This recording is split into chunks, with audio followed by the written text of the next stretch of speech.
VFR. Now there's three letters you're going to recognise, but you won't recognise much else on this because this is the brand new VFR 800.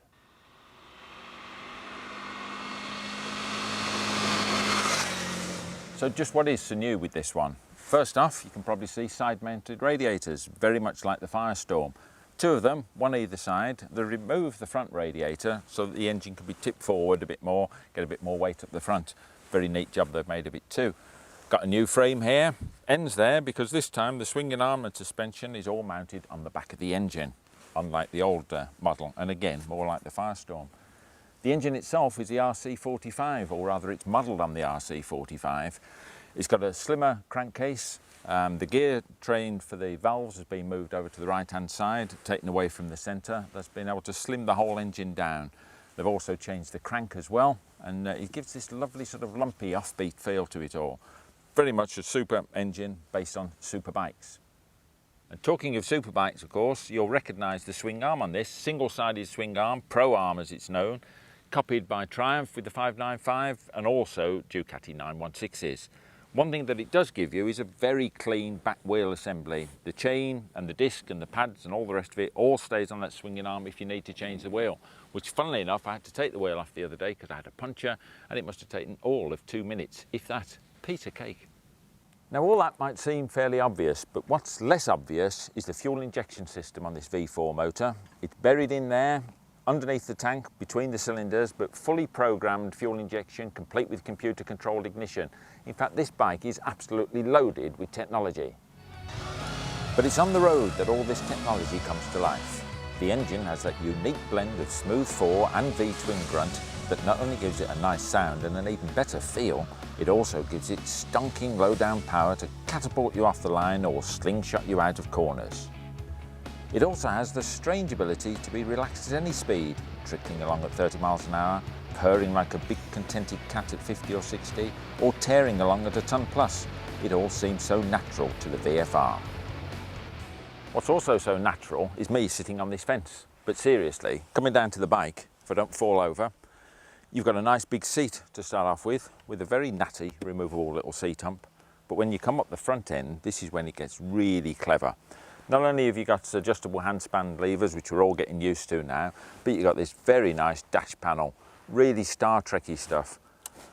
Switch on the old ignition, you hear the pump start up for the fuel injection, then you get this very fancy display. You've got the time there, you've got your fuel level, you've got two temperature gauges, one for the air temperature, 22 degrees today, don't believe that.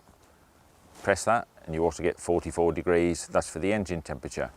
You've got two trip recorders, one say set at the beginning of a journey, the other one to set for your fuel consumption. Just press that again, changes over, very neat. And down at the bottom is your total mileage.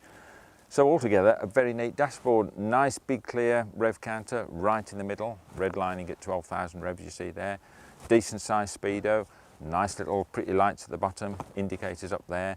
All very neat and very, I'll tell you what, it looks like a flight cockpit of a Hawker Harrier or something when you're actually riding along in your own little bubble. And talk about bubble, this is what this is supposed to have. Under here, there's a little air scoop, and Honda have designed this that the air comes rushing in there, forms a sort of a turbulence-free area so that you're encapsulated in this still air bubble as you whiz along. Well, that's the theory. Putting theory into practice, this is one of the most comfortable bikes I've ever ridden. The riding position is spot on, pitching you slightly forward but not too far. Remove the seat hump and the seat is plenty big enough for two-up riding or for loading up with soft luggage. Riding back from the Boldore, I did 630 miles in a day, which is not to be recommended, but it does speak volumes for a bike that can do that without inflicting pain on the rider. The air bubble technology of the screen I'm not too sure about, but it did deflect the worst of the weather, so I'm not complaining. The suspension helps, of course, and coupled to the new frame, it gives this bike a flickability factor equal to many out-and-out sports bikes.